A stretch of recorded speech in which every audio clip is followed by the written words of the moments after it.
Welcome back, guys. This is the Canucks Uncensored Podcast, Season 2, Whit. I can't believe it. It's only it doesn't feel that long ago that we started Season 1. I know. Man, the year just flew by, didn't it? Yeah. I mean, it was a terrible year, but it flew by. It flew by.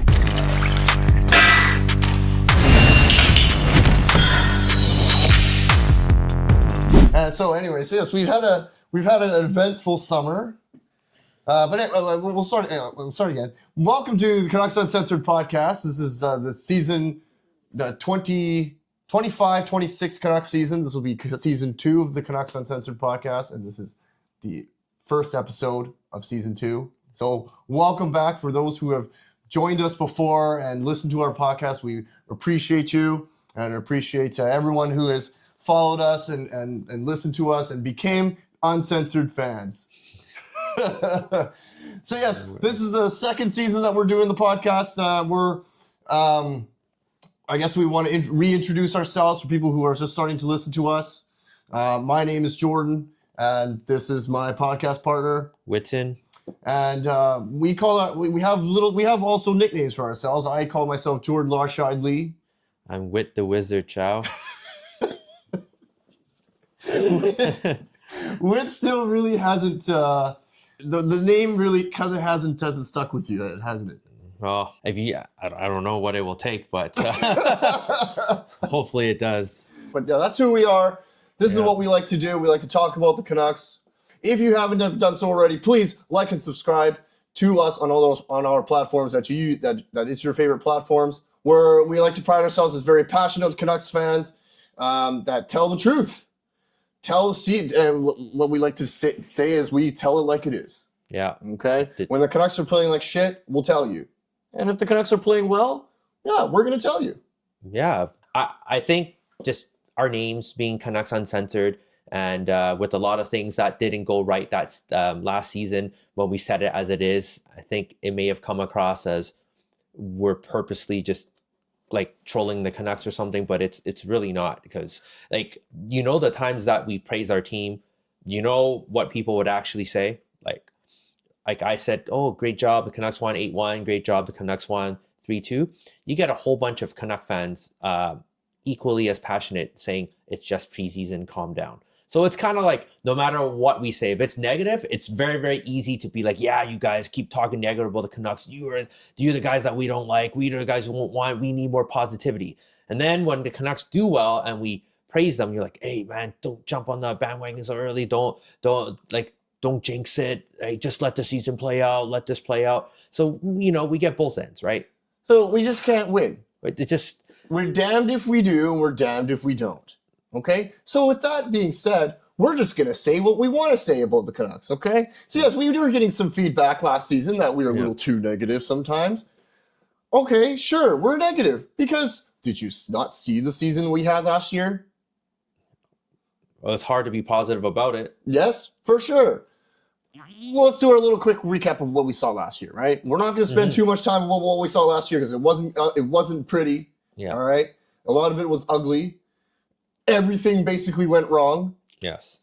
Okay, and the season before that, everything went right. So we were happy campers. After the 23-24 season, we decided to do this podcast because we were excited to watch the Canucks. Right? Yes. And then what did they do? What kind of season did they give us? A season full of drama. A season full of drama, bullshit, and a lot of things to not get excited about. Sure, they were close. They were only 4 wins out of the playoffs, right? Yes. That is the silver lining, is it not? That is the silver lining. Yes. Despite all that happened, we still almost made it. So, Canuck fans, we do have good things to look forward to this year, okay? Yes. Yes, we lost one of our franchise players, and we're still crying about it. Though I'm still crying about it. I don't know about Whit. Are you still crying about it? Nah, I think I've moved on. Well, I'll tell you, I am very much looking forward to that game on October 28th. There will be, and I quote, JT Miller. There will be 100% JT Miller chance. Whether you like him or not, that's what you'll hear. 100%. Okay, so here's hoping that this season's going to be a lot better. And you know what? I do think it's going to be better. Won't you? I definitely think it's going to be better. There's a lot more positivity going into the season for sure. I'm very excited, and I know we'll get into the details for sure. We'll get into what we think about the season, guys, coming up. This is our Canucks season 25-26 season preview. Okay, we're going to look at who our opening night roster is, what our bold predictions are for the season, where the Canucks are going to finish, and like I said, some bold predictions as to what we think is going to happen this year. Yes. Okay, so let's get started. We have a long show to get ahead of us here, but we'll start by saying this. Okay, Whit? I get very excited about the Canucks every year about this time. Yeah. Okay. I didn't watch much of the preseason. I'll be honest. Okay, I was on vacation for the last week, so I was away. Yes. Right, so I missed a lot of the preseason games. But every year around this time, I do get excited. I get my jerseys polished off. I get them all ready. Get all my gear out. Okay. Well, honestly, all this stuff hasn't moved all summer, but since we started doing the podcast. But I get really excited. Everyone's getting excited about the season. Everyone's getting ready to watch hockey again. There's a lot of good games that are on the Canucks schedule this year that we're looking forward to. Yeah, no, I can't wait to see JT. Yes. Return, I should say. The return of JT Miller is definitely, and you know what? They're very smart putting it very early on in the season. Yeah. Preseason. So I didn't watch much of the preseason, to be honest, Whit, but I know you watched the games. Okay. Did you watch all of them? Most of them. Most of them? Okay. So what did you notice? And what's the thing that stood out to you? I know it's just preseason, but I definitely noticed that Adam Foote has a style that he's playing, and it's it's a lot more exciting. Like it seems like it's a lot more simplified, more aggressive. But the activation of the defenseman is key here. When the defenseman pinches, it's not just they're pinching for everything; they're pinching for the perfect moment. And as soon as they pinch the forward, even though they, it's obvious, but the forward knows to cover for the defenseman. And when they do stuff like that, and crash the net and all that stuff, makes for way more exciting hockey and fast transition where you can cause the other team to have turnovers and you can have an odd man rush the other way. Like that was very evident and very exciting that the defense can actually help out in this way. Okay, so it sounds to me that they're playing more riskier run and gun hockey. Right? Closer, but they're still keeping the defense up. Like they don't think about it this way. Remember when we first had Boudreau, and then he was like so exciting, and then we were like tops in the league of everything. I guess you call it the coach bump, right? Yeah. But then we had the second season with Bruce, and we were still scoring goals, but we were hemorrhaging goals at the same time. We were hemorrhaging at the same time. But here with his style, we were able to get a little bit of offense, but at the same time, not at the cost of defense. Okay, so it's going to be that delicate dance of playing more risky and more offensive style. Yeah, more aggressive. Carrying the puck in. If you notice with Foote style, he's still getting a lot more shots on goal, like 26 plus. I think majority of the preseason games, they were getting 30 plus goals. And that's even with lineups that were way more stacked against us in preseason, that we were able to get more shots on goal. Okay, so I like the sound of this, but I do believe that it needs to be sustainable. You can't play an aggressive style and a higher risk style and play that for a long period of time. Well, right? that's what happened last season. Yes. With the Canucks, I remember Quinn Hughes was saying to management, it was like, hey, or to Tocchet, hey, we can't play this style. The Canucks had a 3-0 lead against Calgary last year, and then they ended up losing in overtime. Like it's because like their aggressive style, they couldn't sustain it. Like the style they had to play, they couldn't sustain it. But this year with the faster D and the bigger defensemen, they can play this style. Right, they have like Cheytl and like other guys that can bring the puck into the zone. They don't have to dump and chase. That's the big difference. They don't have to dump and chase. Okay, so we're gonna be seeing a lot less dump and chase. Yes, and actually more carrying the puck into the zone. Yes, more advancing the blue line or a defenseman hitting a forward in stride to enter the zone. Okay, so it sounds like it's going to be a more of an exciting or brand of hockey. Yes. People are starting to compare it to how Mark Crawford changed the Canucks style back in the early 2000s. Well, I mean, he did coach Foote. Yeah. So, right? I mean, the connection wasn't directly obvious until you mention it, but it's It's there. So instead of seeing Tocchet's kind of defense first kind of system here, we're seeing a little bit more aggressive run and gun. Well, when you're saying defense pinching, that's what I'm saying. I'm thinking a lot more risky. These are smart pinches, though. These aren't like pinch every play. They're not going to be smart pinches 100% of the time, though. Yeah, but majority of Foote's ones so far are like that. Yeah. It's preseason. Yeah. All right. It's preseason. We're saying we're not seeing the best offense. Every opposition team's best offense, probably. Let's see how it folds out. Yeah. Okay, but I'm liking the sound of this. Last year's brand of hockey was boring. Yeah, if you're going to be boring, you have to win. Yes. And they were boring last year, but they didn't win at the same time. So it was god awful. Yeah. Right? So this is very encouraging to hear, and watching the highlights of the preseason game. I didn't watch the preseason games, but I watched the highlights of most of the games. Yeah, it's looking exciting. It's looking like the offense has gotten definitely a boost somehow. Yeah. And like you say, more defensemen are jumping up into the play and making shit happen. And we're crashing the net. Yes. One thing I will say for anyone that says like, oh, dump and chase hockey, it could work. I'm like, yeah, it has worked for Florida. Florida's won with dump and chase. But you know what the difference between Florida and us are? They got the skill, the talent, and the speed to run guys down and wear them down, even if they don't get the puck. If they don't get the puck, they're going to hammer you to the boards. They're going to wear the shit out of you. They will do that to you. But for the Canucks, when they dump and chase, they dump it, but they don't get it back, and then the puck's back into our zone, and we don't really have a transition. That's the difference. Yeah. But we have the guys to play this current Tocchet system, where we can play this way and not dump and chase. Foot system. Okay. Where we don't have to dump and chase, and it will work out better for the current group of players we have. Okay, well, having said that, opening night roster. Let's have a look at it. Let's start with the forwards. Okay. Should we start from the bottom down, or move up, or what? What do you think? Sure. Okay.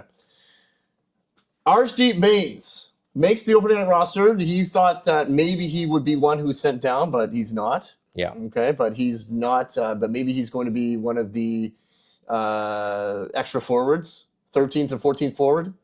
That's how I would play him. Yeah. But, I think Baines was playing with Hito and Garland. So that's, yeah. I was hoping that that Sasson, Baines, and Karlsson would all make the team, because they looked pretty good in the preseason together. Yeah, but and they were the top line of the AHL of the Abbey Canucks, correct? Yeah, but it's unfortunate that they all couldn't make the team. Yeah, but I think it shows that the future is bright. Definitely. Right. So Archdeep makes the team. Yeah.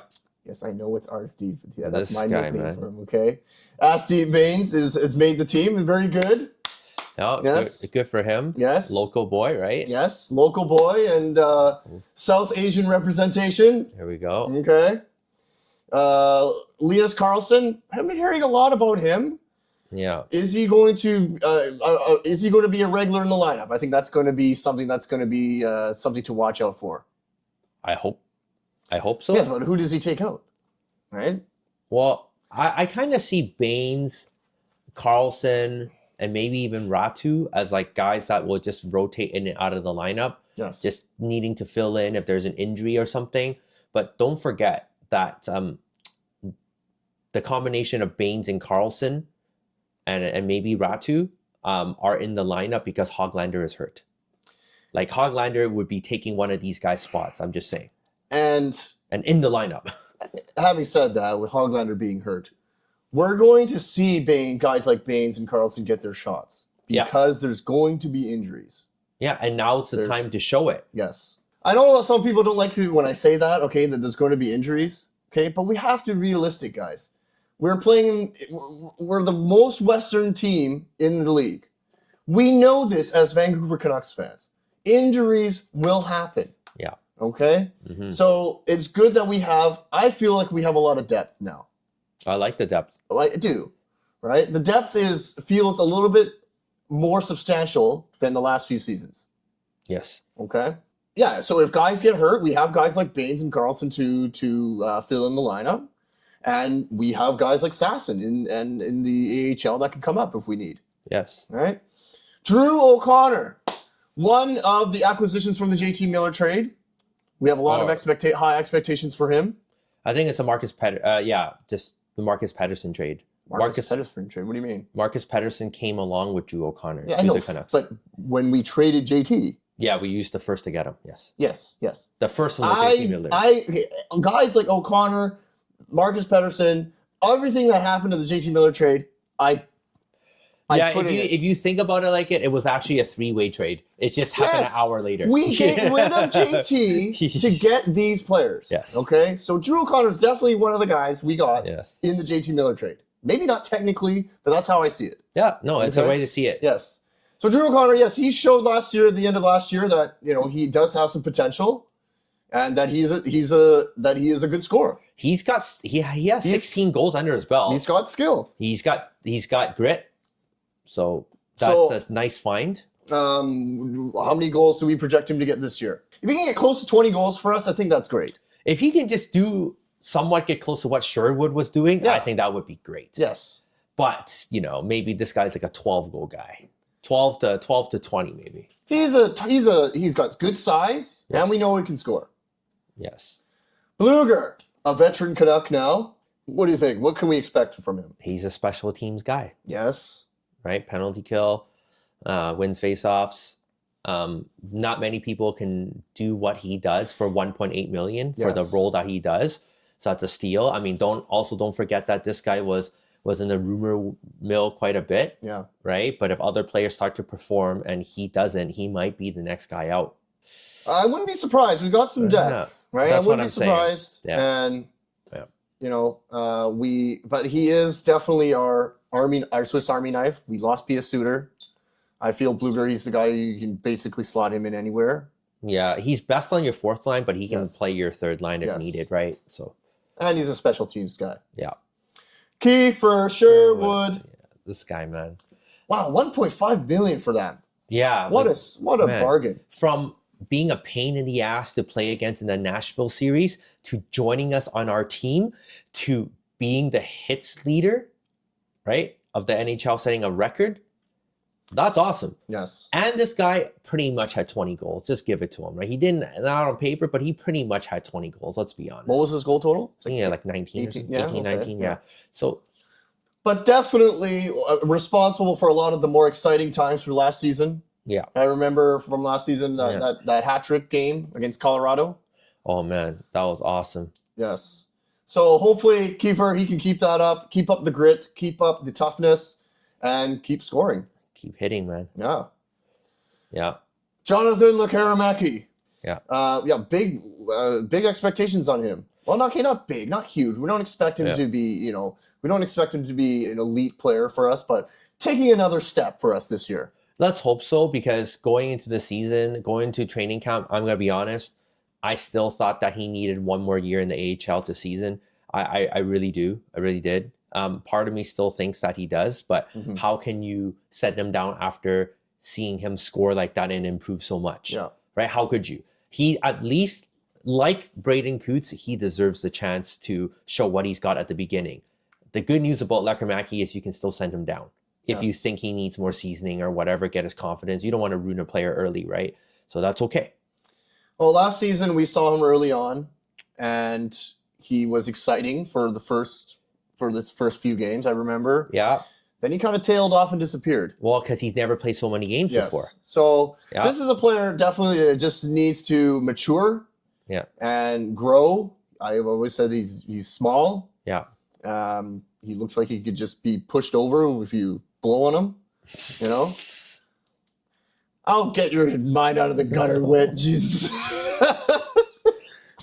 Okay, but yes, a little bit of growth, a little bit of maturity will go a long way for Jonathan Lekkerimäki. You were talking about Cootes. Let's talk about this kid. Wow, 18 years old, gets drafted this past draft. Didn't think that he would make a sniff to make the team, but here he is making the team. Is he the first 18-year-old since Peter Nedved? Yes. Since Peter Nedved to make the team as an 18-year-old. As an 18-year-old for the Canucks. And apparently there's only 2 other players younger than him as an 18-year-old that made the team. What was the graphic here? What was the information? Here. Right here.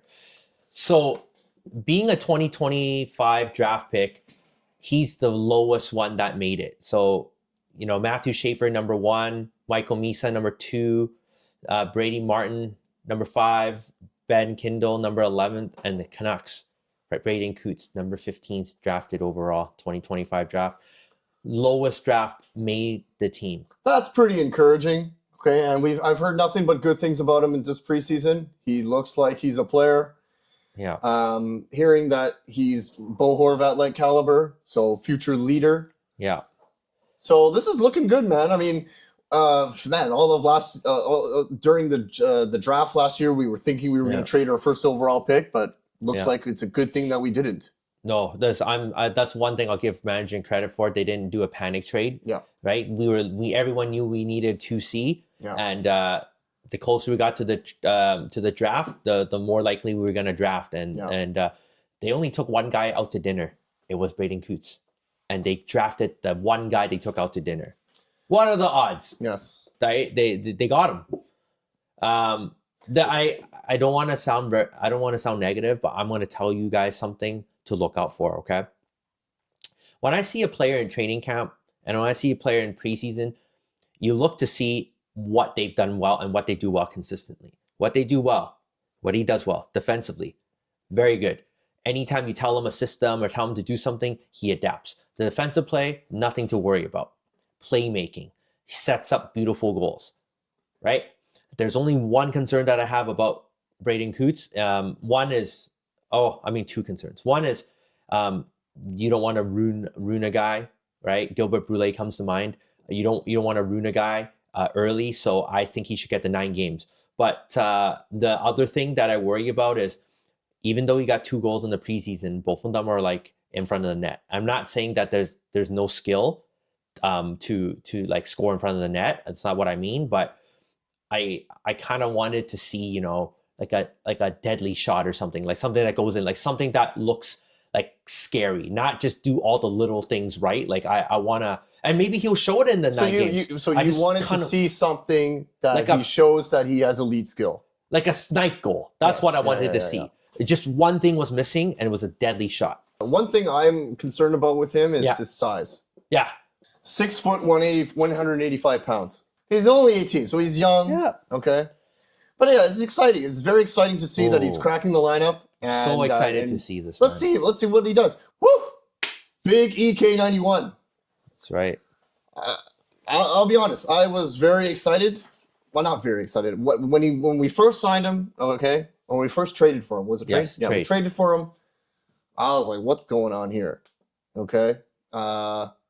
We just got rid of a locker room cancer, and we're bringing in another guy who's supposedly not very good in the locker room. Yeah. Okay, but I think Evander, he's grown up. He's put his demons behind him, hopefully, and he's got 2 Stanley Cup final trips in a row to show for in experience. He's only going to be someone who's going to help the young guys.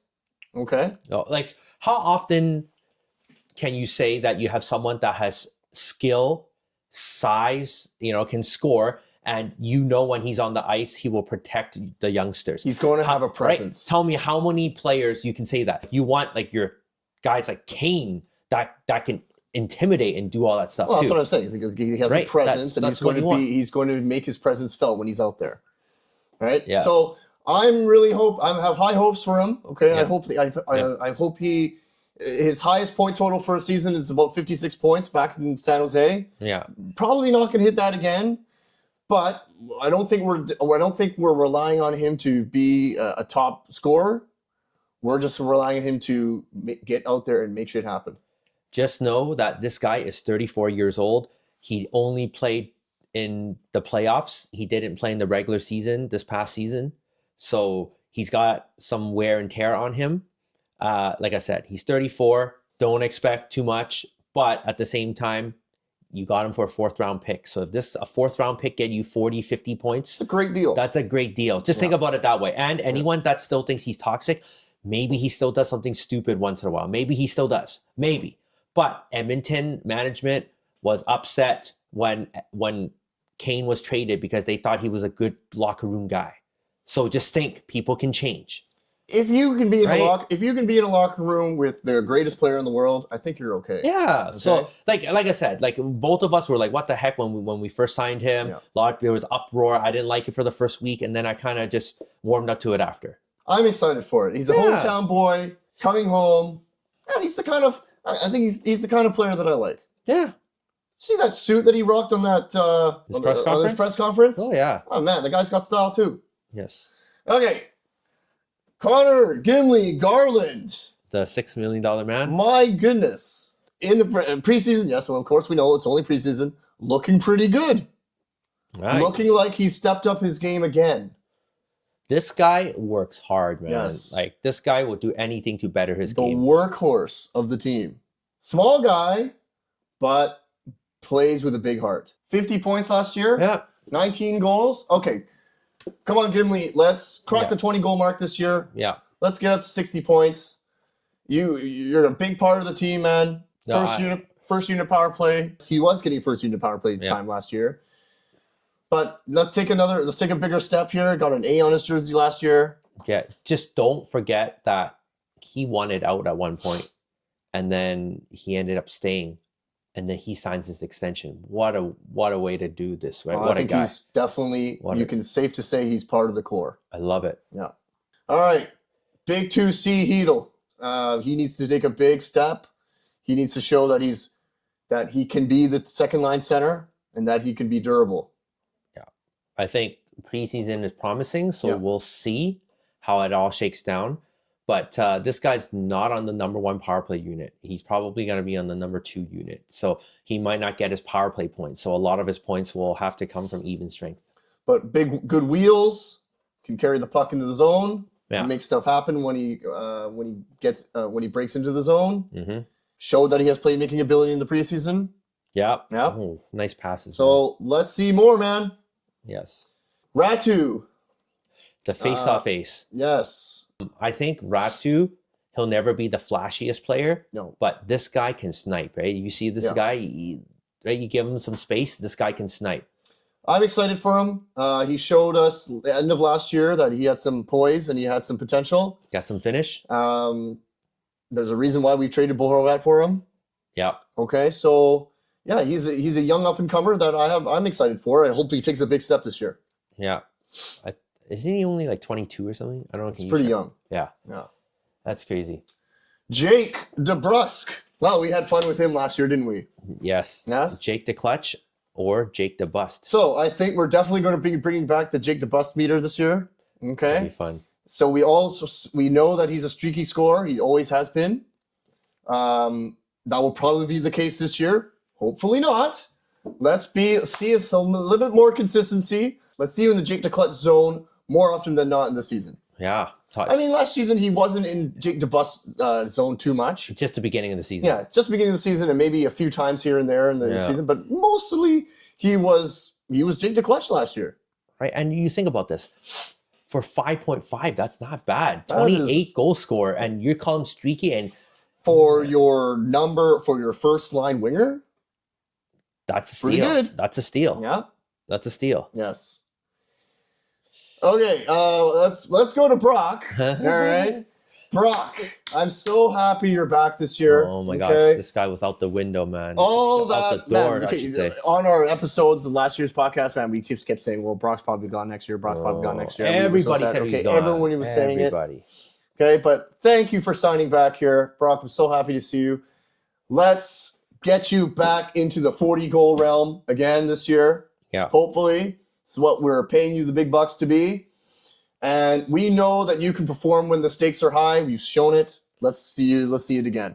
Yeah, I was so close to just watching reruns of all Brock's goals. Like I was there. I was there, honestly. And then he re-signed that morning and I was like, frick, I don't have to watch this this shit. I don't have to make no goodbye post. Like I was so happy. I was like already prepared. I was already moved on. I don't know about you, but I watch highlights of Brock's rookie season. Oh, the rookie one, especially scoring on Carey Price like that. Oh yeah, that's snipe on Carey Price. That's probably one of my favorites. Okay, yes, he's the longest standing Canuck right now, I believe. And he played with the Sedins, so Yes. the longest to play with the old generation. So hopefully a forever Canuck, and hopefully still producing. Okay, let's not have a season like last year.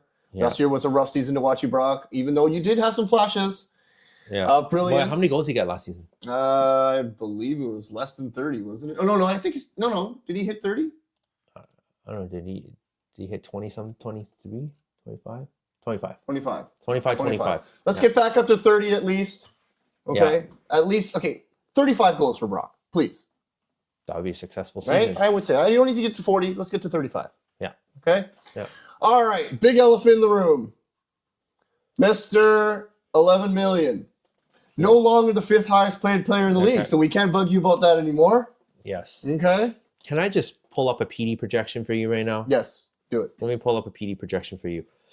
So PD projections have been all over the map, haven't they? So there's 5 projection sites that are articles and sites that is projecting PD's point total. It's as low as 75, but as high as 81. High as 81? That no one was willing to give him more than 81. Okay. According to these sites. So Hockey News, NHL.com, Vancouver's Awesome. So these ones that I looked at didn't want to give him more than 81. What did you predict for him? My hot take on the season this year, I think Elias Pettersson's going to get back to 90 points. 90. This year. Okay. So you will go above these point projections Yes. and go to 90. Yes. Okay. I still believe in this player. And as much as we shit on him, we've shot on him last year. And yes, I did shit on him a lot last year, okay? Because he deserved it. All right? But I still believe in him, and he's been saying the right things again. He's been showing the right things. 13 pounds of muscle, apparently. Mhm. Got married, okay, to his hot wife. If you can't get motivated by the hot wife, I don't know what can. All right? So, It's got influence written all over it. yes. So, Influence from the influencer. Right, so- Yes, okay. PD, everything seemed to be going right for you over the summer. Let's see it translate onto the ice this year. Let's get you back to 90 points. I think you can do it. All right? You, on the other hand, I, on the other hand, said that he was going to get 70. do you still stand by that? It's tough because I'll repeat it again. I think his point total depends on the health of our other forwards. Yes. That's what it is. It's not so much him.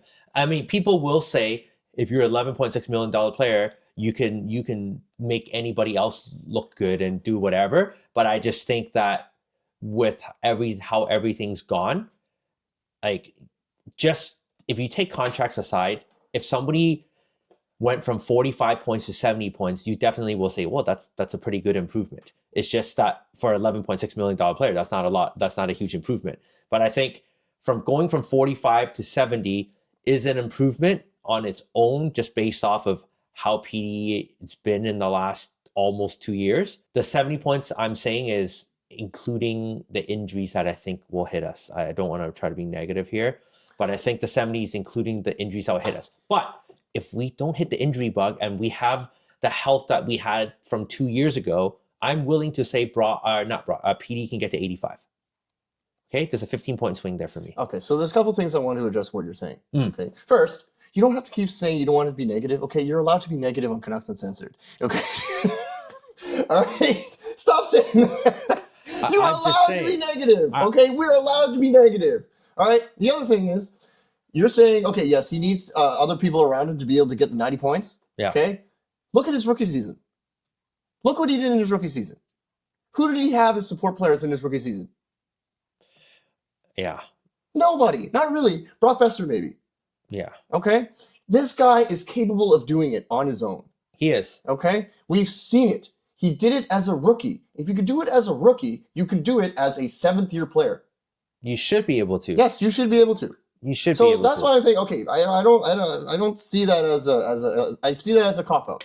Okay, what was the other thing you said? The other thing is, yes, he's an $11 million player, okay? We just saw Kirill Kaprizov sign for how much? $16, $17 million? Yeah. Okay? Connor McDavid is a $20 million player now. I don't care what you say. I don't care what anyone says. Okay, yes, he signed for $12 million. He's a $20 million player. Elias Pettersson is no longer in the upper echelon of the highest paid players anymore. No. Okay, so $11 million is what he should be getting paid for his production.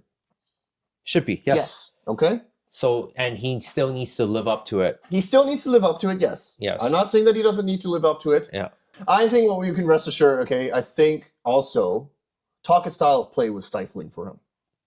I think that's got to be true. And it also sucks that when you know your coach isn't backing you up, Adam Foote is saying he's backing him up and all accounts show that, you have zero doubt, right? Yeah. That the relationship is it's not bad. Yes. Right. It's such an interesting season just to watch, okay? Yeah. Just PD alone makes watching the Canucks so interesting and captivating because we don't know what we're going to see. Yeah. Okay. Anything else about PD before we move on?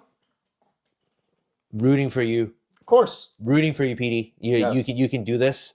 Injuries or not, we still need you to do stuff. Okay? We need you to be the player that was being compared to Wayne Gretzky. Yes. And I believe you can do it.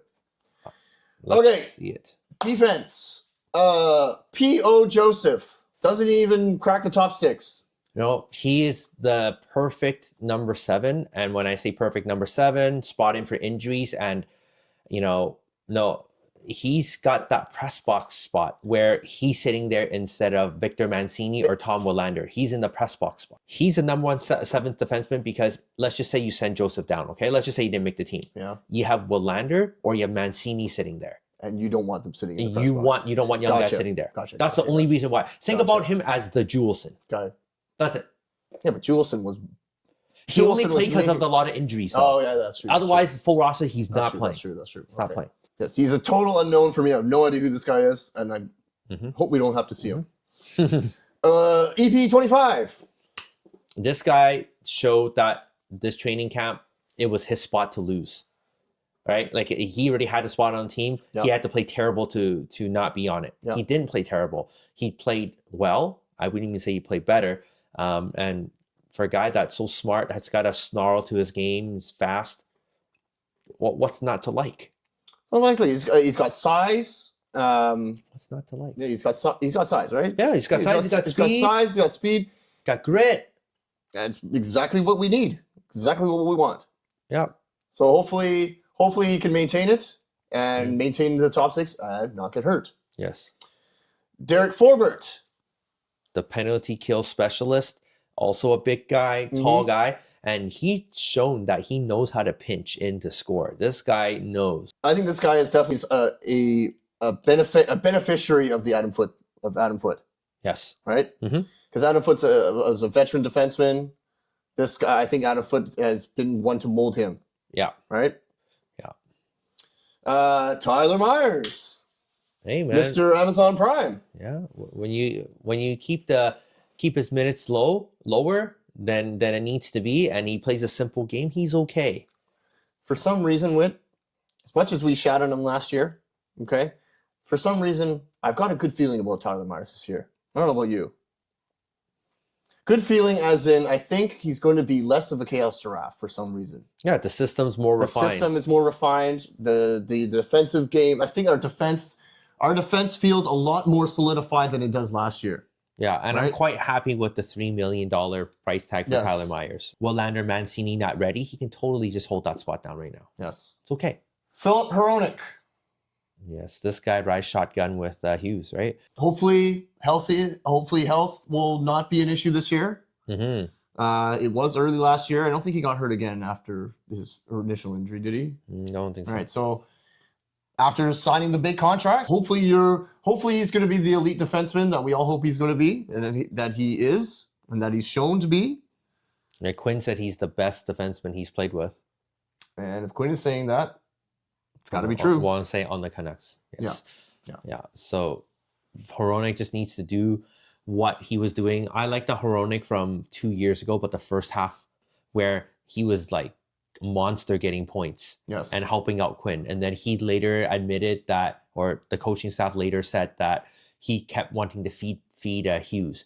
So he passed up a lot of opportunities to do stuff, but he needs to know that if he has time and space, he needs to use it. Let's just see the bomb from the point more too. Oh man, he you know what? This guy is the closest guy to give me Salo vibes. I don't know about you. Like he's like for that bomb from the point. Yeah. But the difference between him, Salo, and Hronek isn't the slap shot like power. I think it's that Salo had more accuracy.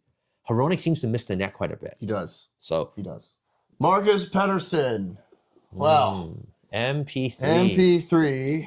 The guy we basically traded JT for. Yeah. I have mixed feelings about him, but I'm feeling positive about him, as I am during the beginning of every season. I'm feeling positive about him, and I think he's going to show that he was showing at the end of last year that he was a very good pickup and a value signing at $5 million. He's got a nice deal, 5.5, solid. Defensively, a lot of speed, can skate the puck out of the zone. Those are all things that you look for. So he just needs to do what he does and alleviate some of the pressure from when Quinn Hughes is not on the ice. He's going to be the next guy, right? Because if think about it, I would feel pretty comfortable if Hughes and Pettersson combined together play 40 minutes of the 60. Yeah. That's pretty good. He's your reliable shutdown D. He's our new Edler. Right? Quinn. How many points did Quinn get last season? 60-something. 60-something? Led the team, but he was injured. Don't forget. He led our team in points? I think so. Holy cow. Okay, yeah, it wasn't even close. 76. 76? 76 points last year. Okay. That's 18 crazy. goals. 18 goals, 60 assists. Yeah. 60 assists. Yeah. Quinn, you are the Bobby Orr of this generation. Okay. Let's see you score more goals. I want to see him score more goals. He said he wants to get 20. Yes. He had 20 goals from Quinn. Did he get 16 last season? Yes, 16. He can hit 20, man. Yeah. So show us that you want to be here. Show us that you want to be. Well, he does. I'm not saying that he doesn't, but continue to show us that you want to be here and you want to make this team win and put this team on your back. Very excited to see what Quinn does this year. We're always excited to see him. Yes. I mean, the expectation, like I said, 20 goals, please. 80 points. 85 points. No, man. I want to shoot higher. I want this guy to get 100. Woo! Woo! But you think Petey's going to get 70 points and you think Quinn's going to get 100? Okay, put it this way. Yeah. If Quinn Hughes gets 100, Petey definitely gets his 85. Okay. Definitely. Yes. Fair enough. It is, right? They're correlated, man. Is that a hot take? That's a hot take. All right. 85 for Petey and Quinn 100.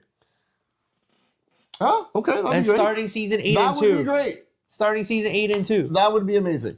Okay. Let's go. Okay. Goalies. Holy. Of course, goaltending is always a big story. Okay. Let's start with Langdon. What a story he was last year. 10-0 on the road. Setting historic records. Yeah. Okay. Showing us that he's a very capable. He can be a capable starter. He couldn't get us over the hump last year. But man, we signed him. We thought that we signed him, and then we're going to re-sign Demko. But here we are. I believe we have the best goalie tandem in the league. Yes. Right. I believe that we do. Yes.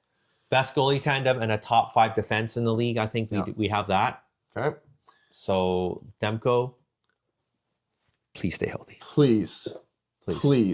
Now he's been showing this year that he's had a good offseason. Yeah. He's apparently in the best shape of his life. Yeah. Witt's saying that he looked good in the preseason. I am not holding my breath. Okay. I cannot get fully on the Demko bandwagon just yet. Okay. I want to see you go half the season with. You don't need to play 60 to 65 games. Okay. I want to see you play 50 games at least. Yeah. I don't think he's played 50 games ever as a starter for the Canucks. I just want this guy to. I don't even care if they go 40-40. If they're winning, why not do 40-40? Just don't get hurt. That's it. Yes. That's it. Just don't get hurt. Get into the playoffs and don't get hurt in the game 1. Please. Yeah. Okay? We know what you're capable of skill-wise and ability-wise. Hopefully you did something to reinforce that ass made of glass last year. Okay?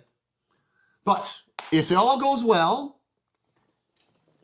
we said this last year, okay? If all goes well, this team has a chance to go somewhere in the playoffs, to make it, okay? And having said that, all right, okay, predictions for the season. Okay. Where are we going to finish? Where do you think, Whit? What do you think? I have to think about the actual stats, but I think the Canucks will get 98 points.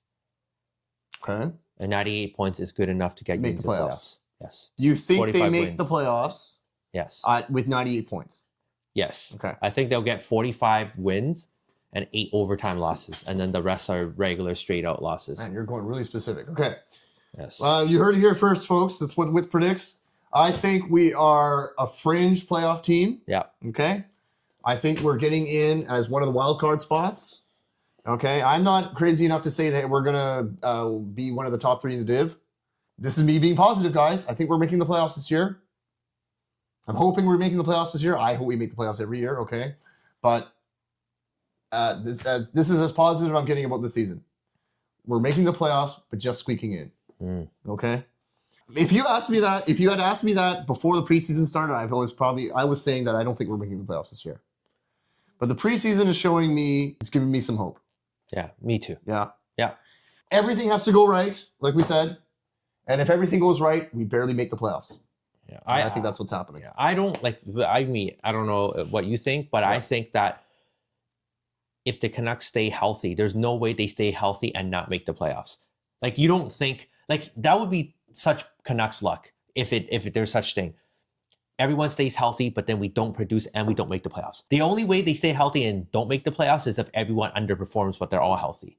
I don't think that would be the case, though. Well, that would just be a slap in the face. That would be terrible. Yes, that would be an absolute kick in the nuts. Right? Wouldn't it? Yes. Like, every time we've even think about all the teams we've had in the last 10 years, each edition of the team. Every single year we didn't make the playoffs is because of injuries. Right? Most of the time. Most of the time. It's not because we're all healthy and we just didn't have enough players. Well, I'll just say this. If that happens, okay? Oh my God. If there's no injuries and they just shit the bed, oh my God. You know the core is being dismantled. That is crazy. Okay, to me, man. It's going to be absolute, everything's just going to be blown up. Like, there's no excuses, right? No, there's no excuses. That's crazy. And Petey, if you have a long season without many injuries, but you still don't produce, what's your excuse? What's going to be your excuse? Hopefully you don't have to have any. Games for injury-prone players. Okay, how many games do you think Filip Chytil's going to play? 60. Woo! He's going to be out 20 games. Okay? I think so. All right. Do you think Elias... I think Filip Chytil... Well, I'm in the realm of that. He's got to get injured at some point. Yeah, maybe... We don't want to say that to jinx him or anything, okay? We don't want to wish anyone bad, okay? But this is we're just predicting. It's based on what we see and based on the evidence that is presented in front of us. This is probably what's going to happen. I think the 60, not linking it to a concussion necessarily. Hopefully not. Right? When I think of that and I give a number, I'm basing it off of his play style. Mm-hmm. Right? Like you say it's kind of reckless? Yeah, and he skates with his head down. Yeah. That's the key. Well, that just spells concussion now, doesn't it? Right? And if it's not, it might be some upper body injury or something, right? Thatcher Demko, how many games? I think he'll get his 40. Okay. Yeah. Get his 40, so what? He's going to split time or is he going to get hurt? He's going to split time. Okay, but he's not going to get hurt. Oh, he's probably going to get hurt, guys. A couple of maintenance days. Yeah, maybe, a few Poplatias days. Who knows? Oh, man. Petey, will he play 82? Probably not. I don't know, like 70, 76 or something. Quinn, he played 68 last year. He was quite injury prone last year. Hopefully he's more durable. Let's say 80. Okay. Yeah, he might miss a game or two. Okay. Will Cootes play more than 9 games? He will not. I don't think he'll play more than 9 games. So do you think he'll finish the season as a Canuck? No. Okay. No. Like, this is before seeing any regular season games, of course. Right, of course, yes. But I personally think it's best for his development to go down and dominate juniors and then come back. I agree. Unless he plays those 9 games and is just an absolute rock star. Dude, if he plays those 9 games to sound defensively and scoring Lekkerimäki like snipes, then I'm like, dude, keep this guy for life, Yeah. man. I think the more I think about it, I think they're just giving him the 9 games to see what he's got, and then That's what I right? think. Yeah, That's what I think that's a safe prediction. right. Something else that I want to tie to this is Cootes is probably going to play the 9 games, not 9 in a row. They're going to space it out, let him sit in the press box, watch a couple of things. They want to spread out the 9 games. Yeah. 1 for that, and 2, it's literally to buy time for Hoglander to come back.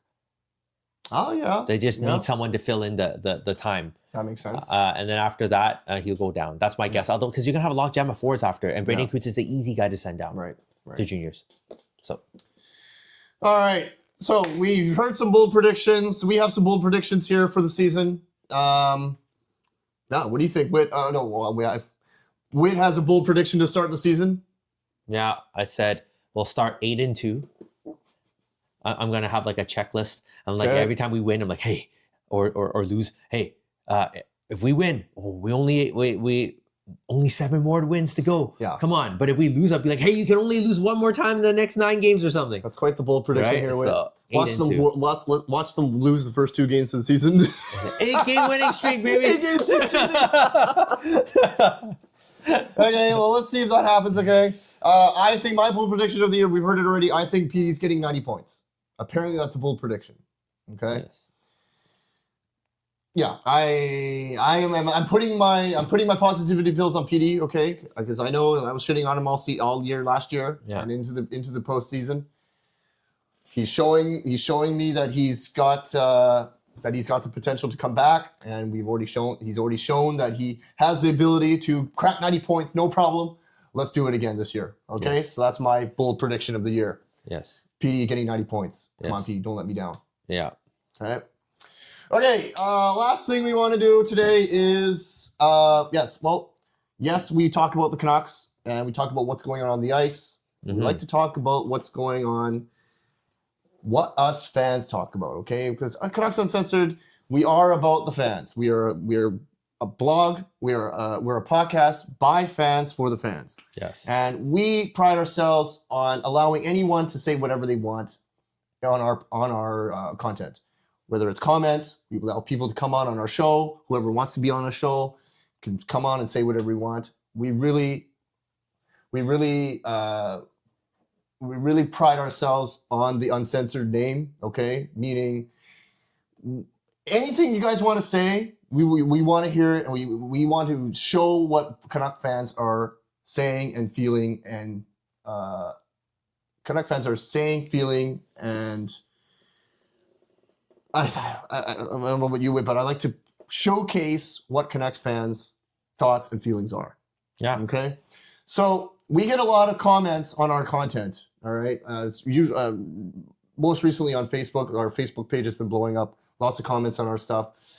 But what I want to talk about is, man, right now there is really 2 types of fans right now. Okay, it was more so last year when the JT Miller trade happened, okay? The fans, I feel right now for the Canucks are divided more than ever. Yeah.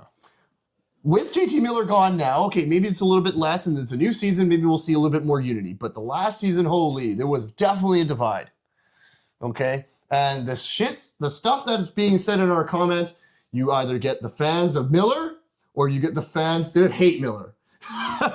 Yes. All right, and it was a very clear division between who was a Miller fan and who wasn't a Miller fan, who loved the Miller trade and wanted him out of town, and B, who hated the Miller trade and loved Miller to death and hated the fact that he was gone. Okay, but we're seeing that in spades. Okay, so bring back uncensored comments. One of the comments was here. We put up a graphic.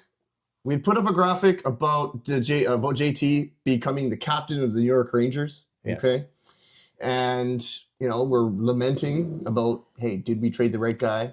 Was he the actual cancer in the room? All right. Yeah. And here's Roscoe Michael on Facebook.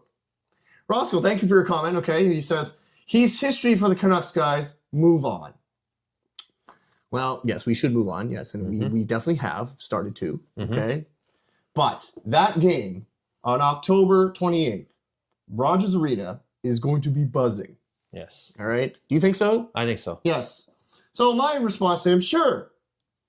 But tell that whole building who will be chanting JT Miller all night that night. Tell that to them to move on.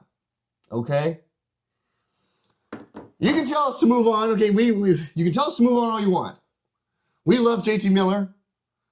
He was the heart and soul of the team, and he was the kind of hockey player that you want on your team, okay? You can tell us to move on all you want, but that whole building, 18,000 fans, is going to be chanting his name. Yeah.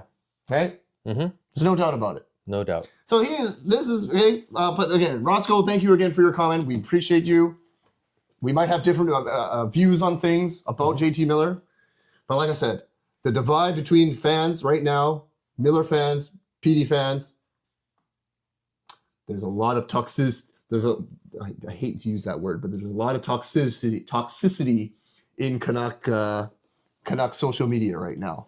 It is hilarious. It's crazy. The venom that comes out from people's mouths about these two players. Yeah. The division is so clear. It's like what we're seeing in real life today in society. Yeah. Okay?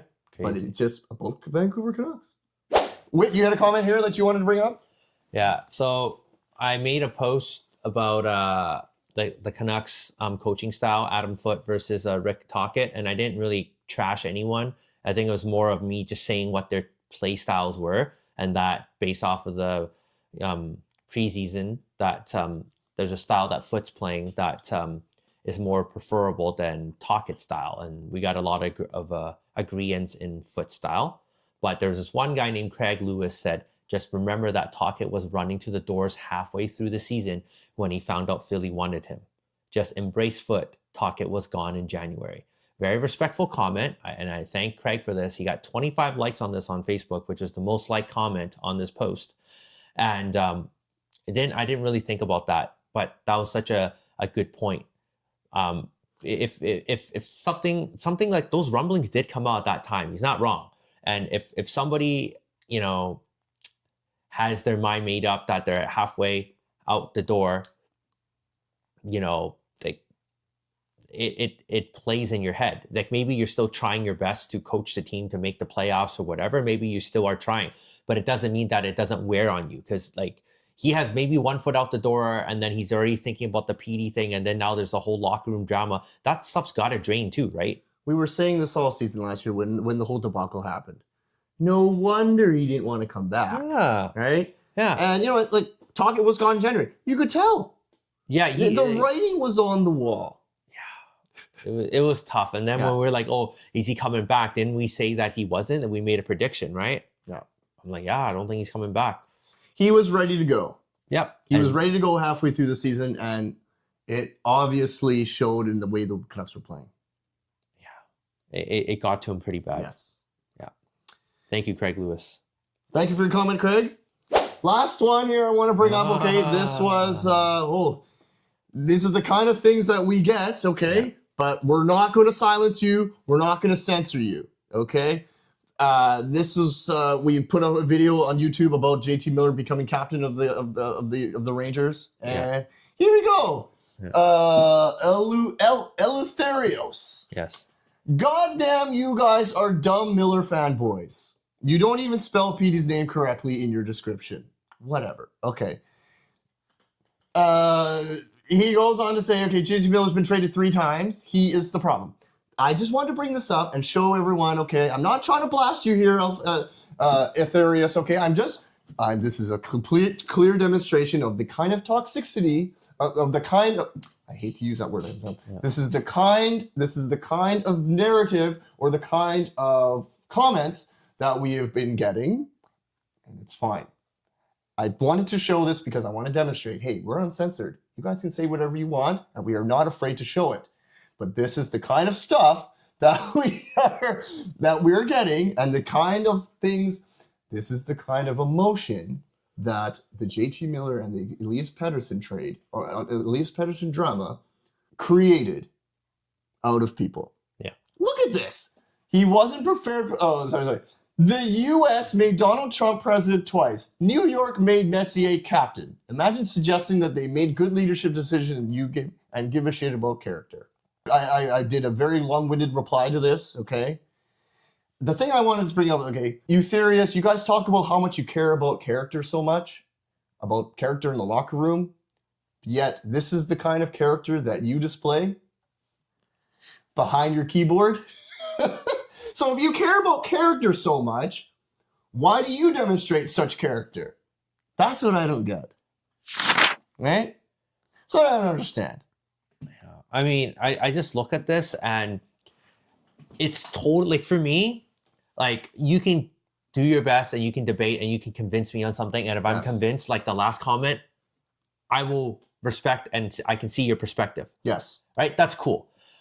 But when you say stuff like, man, this guy was lazy, he didn't back check, he was selfish in overtime, all fair points, okay? All fair points. But how come you're not mentioning anywhere that PD was also doing this? Yeah. Like, where was that? But that's why I mean, when you pick a side, you have to be able to understand that somebody else on the team that's equally in the problem is also doing the same thing. Exactly. Right? So you have to you have to be able to call that out too. Why is it so one-sided? You can't just pick one side and then and do personal attacks and do all that stuff. It doesn't work like that. Both you and I, whether we like it or not, are able to defend both sides. Whether we like it or not, we can. We don't have to like it, but we can do it. Right? But I find a lot of times when people pick stuff online and do this or whatever, they say one side, but because they avoid the other side, it seems also pretty hypocritical, especially what they say for one thing, somebody else exactly does the same thing. Yes. So it's like, we shouldn't be picking JT or PD and who to be toxic for and who to be nice to. I don't think we should be doing it like that. We should just be unified as fans and support. If they're not doing well, you say they're not doing well. If they're doing well, you say they're doing well, but we can't just pick one side to be like this too. That's the part that I'm not cool with. And yeah, we are Canucks Uncensored. Sometimes we swear. Sometimes we say things about players, whatever. But don't really sink to comments and levels like this. Like, this is dumb Miller fanboys. Like, that's just sinking to a new level. We never call any fans like that. Well, hold on. To be fair, we do call out the PD police. We call people individually, though. We just use it as a term that no matter what PD does, he can do no wrong. Exactly. Right? It's just a term, but we don't personally attack people. So where, Eltherios, why do you defend PD to the grave? Why? What has he done for you? That's what I don't get. But again, Eltherios, thank you for your comment. Like I said, we don't care. You can shit talk us all you want. I don't care. But I'm just pointing out, why does it need to be like this? Do you see the PD? Okay, maybe not. Maybe you do see it, but maybe not us. Well, I don't see us going to the PD. Yeah, we'll call you the PD police, sure, but we're not throwing disrespectful things at you just for being a PD fan. All right. No, yes. and for us, didn't we say that he's not doing well for the production and the contract that he has? He's not doing well. But at the end of the day, you know what the difference is? We're not PD haters. Yes. We're not PD haters. PD. Okay, a PD hater doesn't say, I want you on the team and I want you to get 90 to 100 points. Yes. That's not a PD hater. Yes. That's a Canuck supporter. I may have called PD a princess, okay? Because I'm just calling it how it is. He was being a princess. And he needed to man up. Yes. Okay. Miller was not, I'm not saying Miller's a saint. Okay. Yeah. If what was said was true and he called, PD a name that I can't say on the air right now, and he really threw an iPad or whatever, and he said some derogatory stuff. Yeah, we called him out on it. He shouldn't be doing stuff like that. Shouldn't be doing that. No, we called it out. But he's the kind of hockey player you need on your team. Yes. At the end of the day. Okay, so I just want to bring this up because Canuck fans, we need to unify. Okay? Yes. We need to be unified. We can't be bitching at each other and beating each other's throats just because we support one of the players. Yeah, when you support one player, it doesn't mean all logic goes out the window. Correct. And all respect goes out the window. It can't do that. Right? There's a division in the Canucks fan community right now, and it needs to stop. Okay, we're calling it out right now. I don't know if anyone else in the community is calling it out, but we are here at Canucks Uncensored, we're calling it out. We're calling it out as fans right now. we are, we're an embarrassment right now. Okay, so hopefully with this new season, with winning and good things happening on the ice, we're going to be unified back. We're going to be back unified as a strong fan base. Because right now, all the other fan bases can look at us and look at these idiot Canucks fans. They laugh at us. Laughing at us because we can't get along with each other. This has been Canucks Uncensored, Season 2, Episode 1. Hopefully, you guys will follow us during the season. Hopefully, it's going to be a fun season to watch here as Vancouver Canucks fans. And you can always rely on us, me, Jordan and Cheytl, and with the Wizard Chow, to give you unfiltered, raw, honest, candid, non-mainstream, and of course, uncensored commentary about your Vancouver Canucks. Please follow us on all our platforms, YouTube, Facebook, Instagram, TikTok, X, and Spotify. Give us a like and subscribe if you like what we do. And see you after the first game. We're looking forward to Thursday for Game 1. Calgary, you guys are going down. Let's take them down. Let's take the Flames down. Let's do it. See you guys next time.